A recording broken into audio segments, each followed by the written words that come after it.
बनो कुछ ऐसा कि बनना चाहे सब तुम्हारे जैसा। Hello and welcome back to ICS learning platform. कैसे हैं आप सब लोग? आई होप सब लोग अच्छे होंगे, मजे कर रहे होंगे और अपने माँ बाप का नाम रोशन कर रहे होंगे। तो प्रीवियस क्लास में हमने ये डिस्कस किया कि सेट किसे कहते हैं। सेट एक वेल डिफाइंड कलेक्शन होती है। सेट को लिखने के तरीके क्या क्या हैं और उसके हमने रिप्रेजेंटेशन देखी कि सेट को किस किस तरीके से रिप्रेजेंट किया जा सकता है। I am talking about set builder form and set roster form. तो आज की क्लास में हम बात करने वाले हैं टाइप्स ऑफ सेट की, कि सेट कितने अलग अलग टाइप के हो सकते हैं। और इस लिस्ट में सबसे पहले नंबर पे है हमारा एम्प्टी सेट। ठीक है, कभी कभी जेब खाली हो जाती है ना, तो वो खाली जेब भी क्या है? एम्प्टी सेट है। ठीक है, तो एम्प्टी सेट का दूसरा नाम अगर हम देखें नल सेट या वॉइड सेट, कोई भी आपको वर्ड मिल जाए तो सबका मतलब एक ही है। और इसकी डेफिनेशन भी सीधी सीधी सी है कि एक ऐसा सेट जिसमें कोई भी एलिमेंट नहीं हो। ठीक है, और हमने ये बात की थी कि हर सेट को कोई ना कोई नाम दिया जाता है, लेकिन ये एम्प्टी सेट जो है जिसमें कोई भी एलिमेंट नहीं है, इसका यूनिवर्सली हर जगह एक ही नाम फिक्स कर दिया गया है जिसका नाम है फाई। ठीक है, और उसका सिंबल कुछ ऐसा है, फाई लेटर। ठीक है, कई बार बुक्स इसको थोड़ा सा ऐसे कर्व करके लिख देते हैं, कभी कभी ऐसे सीधा लिख देते हैं, कभी कभी ऐसे टेढ़ा लिख देते हैं। ठीक है, तो ये एक ग्रीक सिंबल है जिसको जो है प्रोनाउंस किया जाता है फाई से। तो जो भी हमारा एम्प्टी सेट होगा उसको हम फाई नाम दे देते हैं या इक्वल टू फाई बोल देते हैं। ठीक है, अब ऐसे कौन से सेट होंगे जिसमें कोई भी एलिमेंट नहीं है? खाली कौन से सेट हो सकते हैं भाई? हमें उनकी जरूरत पड़ती है। जैसे हम अगर नंबर सिस्टम की बात करें तो जीरो की जरूरत पड़ी ना, तभी तो इंडियंस ने जीरो को इन्वेंट किया। अदरवाइज जीरो के बिना मैथमेटिक्स आदि क्या सारी मैथमेटिक्स पॉसिबल नहीं है। ठीक है, तो उसी तरीके से सेट भी पढ़ना जो है काइंड ऑफ इम्पॉसिबल हो जाएगा अगर हम एम्प्टी सेट की बात ना करें या एम्प्टी सेट के बारे में डिस्कस ना करें। ठीक है, तो एम्प्टी सेट का सिंबल हमने देख लिया कि फाई होगा। अब एग्जाम्पल देख लेते हैं कि कौन से टाइप के सेट जो है एम्प्टी सेट हो सकते हैं। पहला एग्जाम्पल हमारे पास है x सच दैट x की वैल्यू जो है 1 से बड़ी है और 2 से स्ट्रिक्टली छोटी है। ये स्ट्रिक्टली ग्रेटर लेस देन और ये जो है स्ट्रिक्टली लेस देन। ठीक है, तो x की वैल्यू स्ट्रिक्टली लेस देन 2 है, स्ट्रिक्टली ग्रेटर देन 1 है, और साथ में ये दिया हुआ है कि x एक नेचुरल नंबर है। अब आप एक बात सोचो कि क्या आपको कोई ऐसा नेचुरल नंबर पता है जो 1 से तो बड़ा हो लेकिन 2 से छोटा हो? एक भी ऐसा नेचुरल नंबर नहीं आएगा। तो ये जो हमारे पास जो सेट आ गया, ये कौन सा आ गया? Empty set. तो आप इसको ऐसे भी लिख सकते हैं कि भाई a की वैल्यू जो है वो कितनी है? फाई है, या फिर a सेट किस सेट के इक्वल है? फाई सेट के इक्वल है। ठीक है, इसी तरीके से दूसरा अगर हम सेट देखें, x such that x is N even prime numbers greater than 2, यानी कि b सेट में वे सारे x आने चाहिए जिन x की खासियत ये है कि वो प्राइम नंबर भी हो, इवन भी हो, ग्रेटर देन 2 भी हो। भाई हम ये जानते हैं प्राइम नंबर्स में अकेला एक ही प्राइम नंबर है जो इवन होता है, उसके अलावा जितने भी हमारे पास प्राइम नंबर्स होते हैं वो सारे कैसे होते हैं? ओड होते हैं। तो यहाँ पे तो अकेला एक यही है, और इसी से बड़ा मांग रहे हैं हम। इसी से बड़ा क्या मांग रहे हैं? इवन प्राइम नंबर मांग रहे हैं। तो क्या हमें कोई इवन प्राइम नंबर मिलेगा जो ग्रेटर देन 2 होगा? कोई भी नहीं मिलेगा। तो ये जो सेकंड सेट है ये भी हमारा क्या आ गया? एम्प्टी सेट आ गया, और इसको भी हम क्या लिख सकते हैं? b is equal to 5। ठीक है, अगर c हम देखें कि x such that x is a rational number. अच्छा, ये जो तीनों डेफिनेशंस लिखी है मैंने कौन से टाइप में लिखी हैं? ये जो तीनों मैंने सेट को लिखा है ये मैंने लिखा है सेट बिल्डर फॉर्म में। सेट बिल्डर फॉर्म में। ठीक है, और रोस्टर फॉर्म में कैसे लिखा जाएगा? भाई एम्प्टी सेट है, उसमें कोई एलिमेंट ही नहीं है तो ऐसे लिख देते हैं। हाँ, कभी कभी ये वाली चीज भी लिख देते हैं कि कभी कभी a इज इक्वल टू 5 को लिखने के बजाय हम क्या लिख देते हैं? a इज इक्वल टू ऐसे दोनों ब्रैकेट खाली छोड़ देते हैं। ठीक है, ऐसा भी हो जाता है। एक बार एनडीए में क्वेश्चन आया भी था कि जो है एम्प्टी सेट की करेक्ट नोटेशन कौन सी है। इतना इजी क्वेश्चन काफी पहले आया था, बट अभी आजकल नहीं पूछ रहे। ठीक है, सी सेट के बारे में कहता है ऐसे x such that x is a rational number such that x square minus 2 is equal to 0। यानी कि अगर हम इस इक्वेशन को देखें तो यहाँ पे इस इक्वेशन को हम देखें तो ये x स्क्वेयर माइनस रूट 2 का स्क्वेयर बन रहा है इज इक्वल टू 0। और हम जानते हैं a square minus B square किसके इक्वल होता है? a माइनस बी और a प्लस बी। ठीक है, इज इक्वल टू 0। तो इसकी एक रूट तो निकल के आ रही है x is equal to root 2, और दूसरी रूट क्या निकल के आ रही है, x is equal to minus of root two. तो इसमें तो एक भी ऐसी x की वैल्यू नहीं निकल के आ रही जो रैशनल नंबर हो, क्योंकि रूट टू और माइनस ऑफ रूट टू दोनों ही हमारे क्या हैं, इररेशनल नंबर हैं। ठीक है, तो यहाँ पे एक भी ऐसा रैशनल नंबर नहीं है जो इस इक्वेशन को सेटिस्फाई करा सके। तो ये हमारा ये जो सेट है ये भी क्या हो गया, हमारा एम्प्टी सेट हो गया। और C को भी हम क्या लिख सकते हैं, इक्वल टू 5 लिख सकते हैं। ठीक है, ये तो बात होगी कि एम्प्टी सेट के एग्जांपल्स या किस टाइप के सेट जो है वो एम्प्टी सेट हो सकते हैं। अब हम ये देख लेते हैं कि करेक्ट नोटेशन क्या है। भाई देखो, आप किसी एम्प्टी सेट को 5 करके लिख सकते हो, आप किसी एम्प्टी सेट को a इज इक्वल टू 5 करके लिख सकते हो, या आप किसी सेट को a इज इक्वल टू जो है खाली ब्रैकेट करके लिख सकते हो। जो गलत नोटेशन होगी ना वो गलत नोटेशन बता देता हूँ। a इज इक्वल टू 0 नहीं लिखना है कभी भी। ठीक है, a इज इक्वल टू 5 को ब्रैकेट में नहीं डालना है कभी भी। ठीक है, अभी आगे जाके पढ़ेंगे, ये एम्प्टी सेट नहीं बल्कि ये सिंगलटन सेट है। ये कौन से टाइप का सेट है, सिंगलटन टाइप का सेट है। ठीक है, नेक्स्ट स्लाइड में हम यही पढ़ेंगे। ये भी गलत नोटेशन है, a इज इक्वल टू 0 नहीं बोलना है। ठीक है, तो ये ऊपर वाली कोई भी आप नोटेशन यूज कर सकते हैं किसी भी सेट के लिए, 5 या फिर दोनों एम्प्टी ब्रैकेट। वैसे जनरली हम 5 या फिर a इज इक्वल टू 5 कर देते हैं, बट ये एक बार एनडीए के क्वेश्चन में पूछ लिया गया था तो इसलिए मैं बता रहा हूँ। ठीक है, तो नेक्स्ट टाइप का जो हमारा सेट आ जाता है वो कौन सा आ जाता है, सिंगलटन सेट। ठीक है, और सिंगलटन सेट में हमारे पास क्या होने वाला है, एक ऐसे टाइप का सेट होगा जिसमें सिर्फ एक ही एलिमेंट होगा हमारे पास।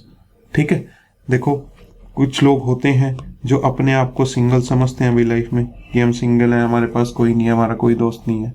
वो इन्वॉल्व होने की कोशिश करते रहते हैं, इधर उधर मंडराते रहते हैं। ठीक है, आपको फोकस रहना है। ठीक है, आप सिंगल सेट हो तो हो, कोई दिक्कत नहीं है इसमें। तो इसके एग्जाम्पल देख लेते हैं। जैसे कि अगर मैं ये सेट बात करूं, x such that x is N even prime number. ठीक है, तो ऐसे कौन से प्राइम नंबर्स हैं जो इवन है, एक ही है वो 2 है। तो इसको क्या लिख देंगे, इसको ऐसे लिख देंगे a is equal to bracket में 2। तो ये तो है हमारी सेट बिल्डर फॉर्म, ये तो है हमारी क्या, सेट बिल्डर फॉर्म। और इसी को अगर हम ऐसे लिख रहे हैं तो ये कौन सी हो जाती है, ये हो जाती है सेट रोस्टर फॉर्म। ठीक है, या लिस्टिंग फॉर्म भी बोल सकते हैं। दूसरा एग्जांपल देखें तो दूसरे एग्जांपल में लिखा है b is equal to X such that x is an integer which is neither positive nor negative. ऐसा कौन सा इंटीजर है जो ना तो पॉजिटिव है ना ही नेगेटिव है। तो अकेला एक ही हमारे पास इंटीजर है, तो उसको हम दोनों ब्रैकेट के बीच में एक एलिमेंट लिख देंगे और हमारा ये सिंगलटन सेट बन जाएगा। अगेन ये हमारी कौन सी फॉर्म है, सेट बिल्डर फॉर्म है। ठीक है, और ये हमारी कौन सी फॉर्म है, सेट रोस्टर फॉर्म है। ठीक है, चलिए अच्छा एक क्वेश्चन और मैं आपसे पूछ लेता हूं, अगर आपको ये क्लियर है। सी सेट ले लेता हूं मैं, x such that x is a solution of X square minus 4x plus 4 is equal to 0। इस इक्वेशन के कितने सॉल्यूशन होंगे, x की कितनी कितनी वैल्यू होंगी। ठीक है, तो यहाँ पे बताइए क्या C जो है एक सिंगलटन सेट है या नहीं, सिंगलटन सेट होगा या नहीं होगा। ये अगर होगा तो बताइए इसमें कौन सा एक एलिमेंट आएगा। अगर सिंगलटन सेट नहीं है तो इसमें बताइए कि एक से ज्यादा एलिमेंट आ रहे हैं या फिर ये एम्प्टी सेट आ रहे हैं। ठीक है, तो दो टाइप के सेट हो गए, एक एम्प्टी सेट जिसमें एक भी एलिमेंट नहीं है, सिंगलटन सेट जिसमें सिर्फ एक ही एलिमेंट है। ठीक है, चलिए फिर आ जाते हैं हमारे नेक्स्ट दो टाइप के सेट, जिसमें एक है हमारे पास फाइनाइट सेट्स और एक है हमारे पास इनफाइनाइट सेट्स। दोनों एक जैसे हैं तो इसलिए मैंने आमने सामने लिख दिए ताकि दोनों को कंपेयर करते हुए हम पढ़ सके और जल्दी समझ सके। ठीक है, और नाम से ही क्लियर है, ऐसे सेट जिसमें हमारे पास नंबर ऑफ एलिमेंट्स जो हैं वो फाइनाइट हैं या काउंटेबल हैं, जिनको हम गिन सकते हैं कि वो यहाँ पे इस स्टेज के बाद रुक जाते हैं उसमें एलिमेंट कि उसमें 10, 50, 100, 1000, 2000, 1 लाख एलिमेंट है। लेकिन कुछ ऐसे सेट भी होते हैं जिसमें इनफाइनाइट नंबर ऑफ एलिमेंट्स होते हैं। ठीक है, मतलब हमें पता तो है कि वो किस पैटर्न में चल रहे हैं, बट हम गिन नहीं सकते हैं कि इसमें कितनी देर के बाद जो है काउंटिंग रुकने वाली है, कहाँ पे इसकी जो है काउंटिंग सेट के एलिमेंट्स की काउंटिंग कंप्लीट हो जाएगी, वो कभी नहीं होती है कंप्लीट। तो ऐसे सेट्स को हम बोलते हैं इनफाइनाइट सेट्स। एग्जाम्पल अगर हम देखें, पहले इसका देखते हैं, फाइनाइट सेट्स का एग्जाम्पल देखते हैं। ठीक है, ये लिख दिया मैंने, a is equal to star और स्टार की खासियत क्या है, star is a day of week.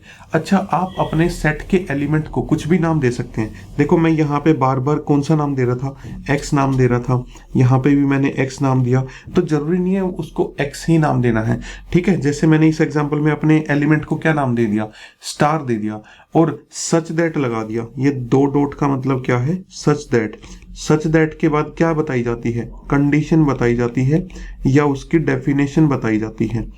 ठीक है, तो इसके बाद अब मैं डेफिनेशन बता रहा हूं कि मेरा जो एलिमेंट स्टार है उसकी खासियत ये है कि that star is a day of week. तो वीक में कौन कौन से डे आते हैं, इनफाइनाइट डेज तो नहीं आते हैं आई थिंक, उसमें गिने चुने हमारे 7 दिन आते हैं। तो वो कौन कौन से हो जाएंगे, Sunday, Monday, Tuesday, Wednesday, Thursday, Friday और सैटरडे। ठीक है भाई, देखो ये एस ऑलरेडी था तो मैंने इसको थोड़ा अलग नाम दे दिया, ये टी ऑलरेडी था तो मैंने इसको थोड़ा सा अलग नाम दे दिया। तो ये कैसा सेट हुआ, फाइनाइट सेट हुआ। ठीक है, ऐसे ही अगर हम इस दूसरे को देखें तो इस दूसरे में कौन कौन से एलिमेंट आएंगे, एक हमारे पास √2 आएगा और एक -√2 आएगा और ये सेट क्लोज हो जाएगा। ठीक है, तो ये भी हमारे पास कैसा है, फाइनाइट सेट है। इनफाइनाइट सेट की अगर हम बात करें तो इनफाइनाइट सेट में हमारे पास जो इनफाइनाइट नंबर ऑफ एलिमेंट्स होते हैं। ठीक है, अब इसके अगर एग्जांपल्स की बात करें तो एग्जांपल है सेट ऑफ नेचुरल नंबर्स। भाई सेट ऑफ नेचुरल नंबर्स यानी कि C = 1 2 3 dash dash dash dash. अब हम इनको गिन तो नहीं सकते, ये तो चलते ही जाएंगे, खत्म ही नहीं होंगे, इसमें नंबर ऑफ एलिमेंट्स इनफाइनाइट है। ठीक है, दूसरा अगर हम देखें D = x such that x is A prime number. Prime number कितने होते हैं, प्राइम नंबर भी तो इनफाइनाइट होते हैं, चलते रहते हैं आगे तक। ठीक है, तो उसमें भी हम नहीं बता सकते कि कहाँ पे इनकी काउंटिंग रुकने वाली है। ठीक है, और E = x = 1 3 5 7।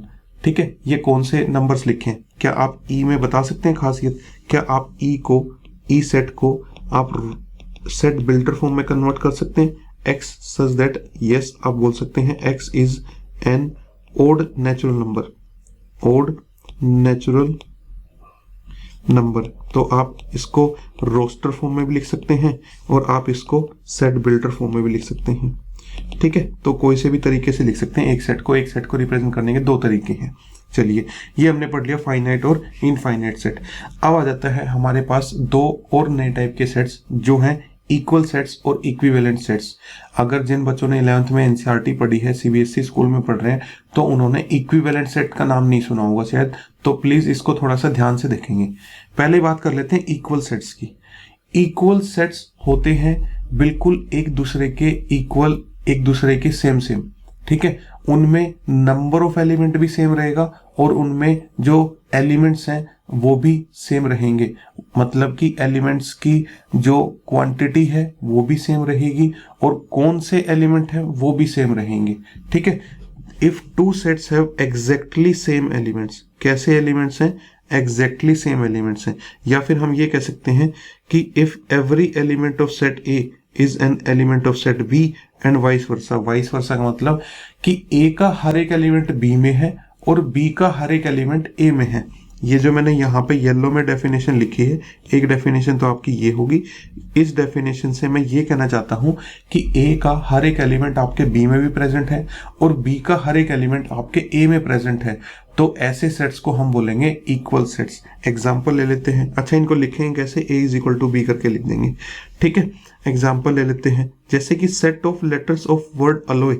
अगर इस सेट को मैं रोस्टर फॉर्म में लिखूं तो मेरे पास A आ जाएगा, L आ जाएगा, O आ जाएगा और Y आ जाएगा। L को 2 टाइम्स नहीं लिखेंगे। हमने प्रीवियस क्लास में डिस्कस किया था कि सेट में कभी भी 2 जो है सेम एलिमेंट्स रिपीट करके नहीं लिखे जाते हैं, वो एक नॉनसेंस चीज है। ठीक है, और अगर सेट B को हम लिखें तो इसका एक L आ जाएगा, एक O आ जाएगा इसमें, एक Y आ जाएगा इसमें और एक A आ जाएगा। फिर से इसमें L को जो है दोबारा नहीं लिखने की जरूरत है। तो अब बताइए, क्या ये A और B बिल्कुल आपको एक जैसे नहीं दिख रहे हैं? कुछ बच्चे बोलेंगे नहीं सर ये तो आगे पीछे लिखे हुए हैं। तो हमने सेट में ये भी बात की थी कि ऑर्डर ऑफ एलिमेंट्स वो एलिमेंट्स आगे पीछे किस ऑर्डर में लिखे हैं ये मैटर नहीं करता, सिर्फ कौन से एलिमेंट हैं, कितने एलिमेंट हैं, इससे मैटर करता है। यहाँ पे दोनों में 4 एलिमेंट है और दोनों में ही ए है, एल है, ओ है और वाई है। ये 4 एलिमेंट दोनों के सेम है, तो हम बोल सकते हैं ए इज इक्वल टू बी। ठीक है, नंबर ऑफ एलिमेंट्स भी सेम होना चाहिए और कौन से एलिमेंट है वो भी सेम होना चाहिए। ये है इक्वल सेट्स की बारी। अब इसी के जैसे दिखने वाले आ जाते हैं इक्विवेलेंट सेट्स। ठीक है, नाम में भी थोड़ी सी सिमिलरिटी है और डेफिनेशन में भी थोड़ी सी सिमिलरिटी है, तो लेकिन एक बहुत मेजर डिफरेंस है और उसको हम समझेंगे। और इस पे मैं आपको एनडीए का क्वेश्चन दिखाऊंगा कि एनडीए ने इसके ऊपर क्वेश्चन पूछा हुआ है। इसकी डेफिनेशन कहती है if two sets A and B have same number of elements, मतलब कि सिर्फ और सिर्फ क्वांटिटी हम देख रहे हैं कि भाई तेरे पास भी 10 गुंडे हैं और मेरे पास भी 10 गुंडे हैं। अब किसके हल्के हैं, किसके ज्यादा पहलवान है, वो मैटर नहीं करता। ठीक है, सिर्फ क्वांटिटी अगर हम देख रहे हैं तो हम ये बोल सकते हैं, उनको हम इक्विवेलेंट सेट बोल रहे हैं। जैसे कि अगर मैंने यहाँ पे 2 एग्जांपल लिखे हुए हैं, पहले सेट में मैंने लिया हुआ 1 2 3 4 5 और दूसरे सेट में मैंने लिया हुआ है AEIOU, तो दोनों में 5 एलिमेंट है। बस हमें इतना ही देखना है। एक बार हमने ये देख लिया कि दोनों सेट में नंबर ऑफ एलिमेंट सेम है, तो हम बोल देंगे A is equivalent to B। और A is equivalent to B का सिंबल क्या है, ये थोड़ा सा हाइफन जैसा जो है आ जाता है ऐसे। ठीक है, A is equivalent to B। ठीक है, अब दोनों में आपने डेफिनेशन समझ ली है। यहाँ पे सिर्फ सेम नंबर्स की बात कर रहे थे और यहाँ पे एलिमेंट्स एग्जैक्टली सेम होने चाहिए। ठीक है, तो देखो तभी ये बीच में बोल रहे हैं कि भाई हम अलग हैं, हमें अपने से अलग रखिए। ठीक है, तो दोनों को अलग अलग ही रखना है, मिक्सअप नहीं करना है दोनों को।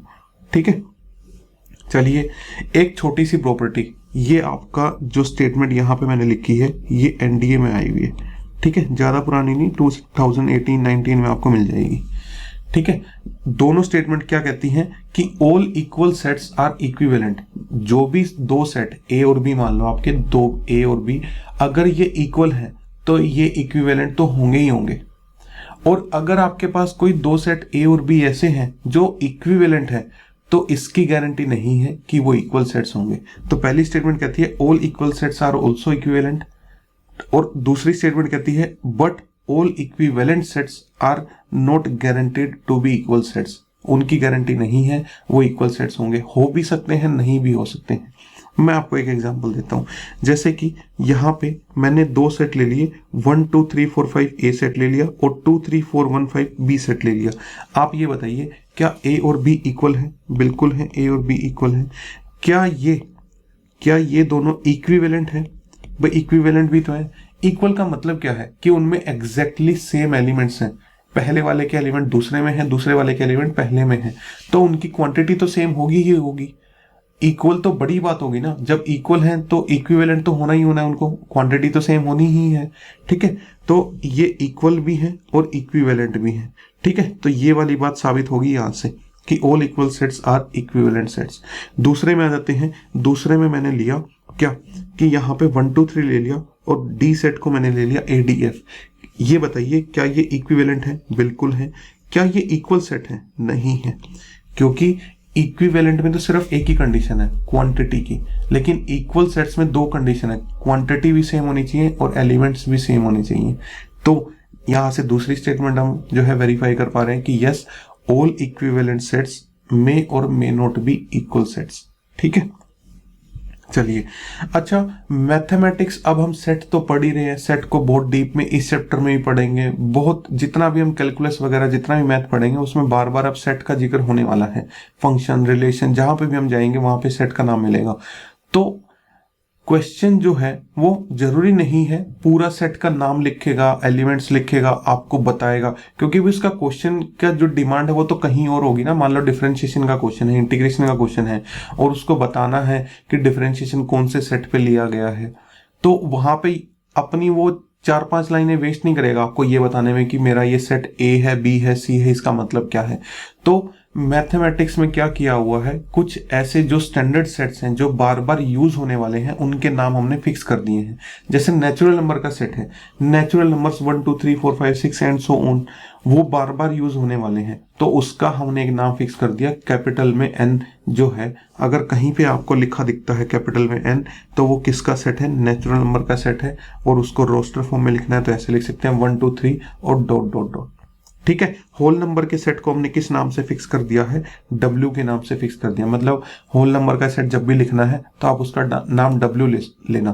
भाई देखो, लेने को आप कुछ भी नाम ले सकते हो, पर W लोगे तो आपका जो आंसर पढ़ रहा है या फिर जो आपकी बुक पढ़ रहा है या फिर जो भी आपका कंटेंट पढ़ रहा है उसको भी आसानी होगी कि भाई मैंने खाली लिख दिया कि X बिलोंग्स टू N, तो इसका मतलब क्या हुआ कि भाई आप जो x है ना, आपका जो x है वो कोई नेचुरल नंबर है। यानी कि अब इसको थोड़ा सा ना इसके लिए स्टडी करना इजी रहेगा कि हाँ जहां पे भी x आएगा मैं ये बात ध्यान में रखूंगा कि x की कोई फ्रैक्शन वाली वैल्यू नहीं है, नेगेटिव वाली वैल्यू नहीं है, सिर्फ ये एक नेचुरल नंबर 1 2 3 में से कुछ एक है।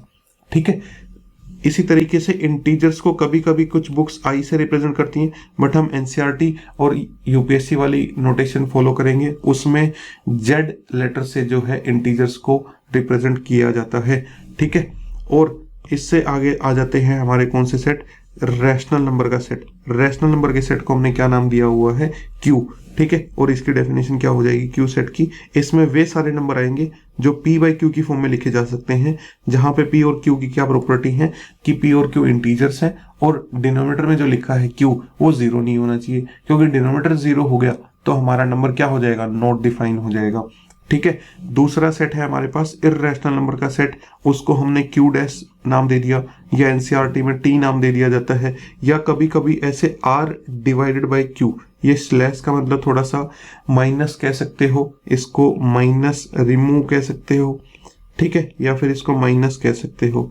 ठीक है, या इसको डिवाइड कह सकते हो, थोड़ा सा मतलब ऐसे ही है r स्लैश क्यू। ये कहना ये चाहता है कि रियल नंबर का सेट r होता है तो उसमें से अगर रैशनल नंबर q को हटा दिया जाए तो वो क्या बचेगा, इर्रेशनल ही बचेगा। ठीक है, ऐसे है भाई। और यहाँ पे लास्ट जो है हमारे लिए कौन सा सेट आ गया, रियल नंबर्स का सेट आ गया। ठीक है, और सबसे बड़ा जो सेट होता है अभी के लिए हमारे पास वो कौन सा है, complex number set. Complex numbers में हमारे पास रियल नंबर्स भी आ जाते हैं, हमारे पास इमेजिनरी नंबर्स भी आ जाते हैं। इसका चैप्टर जब आएगा तब हम आराम से इसके बारे में सारी चीज़ें डिटेल में पढ़ेंगे कि कॉम्प्लेक्स नंबर के क्या मायने होते हैं, क्या कैलकुलेशन होती है उसकी। ठीक है, कहाँ से और कॉम्प्लेक्स नंबर आते हैं। ठीक है, अच्छा अगर मैं आपके सामने कुछ z प्लस लिख दूं तो इसका मतलब क्या है, ये पॉजिटिव इंटीजर्स की बात कर रहे हैं। ठीक है, ये पॉजिटिव इंटीजर्स की बात कर रहे हैं, तो इसमें कौन कौन से इंटीजर लेंगे, हम लेंगे इसमें 1 2 3 4 एंड डैश डैश डैश। इसमें मेरे को ये बताइए, क्या इसमें आप जीरो को रखेंगे? ठीक है, नहीं, जीरो को नहीं रख सकते क्योंकि zero is neither positive nor negative. ठीक है भाई। अच्छा, अगर मैं आपको बोल दूं कि z नेगेटिव है तो z नेगेटिव का क्या मतलब हो जाएगा, नेगेटिव इंटीजर्स। ठीक है, और इसमें हमारे पास कौन कौन से एलिमेंट आएंगे, -1 -2 -3 एंड सो ऑन। ठीक है, ये हमारे पास आ जाएंगे ऐसे। तो z प्लस में भी जीरो नहीं आएगा, z माइनस में भी जीरो नहीं आएगा। ठीक है, जीरो जो है वो हमारे पास होल नंबर की कैटेगरी में आ जाएगा, वो रियल नंबर की कैटेगरी में आ जाएगा, वो रैशनल नंबर की कैटेगरी में आ जाएगा, कॉम्प्लेक्स में भी आ जाएगा। ठीक है, जीरो यहाँ पे इंक्लूड होगा। ठीक है भाई।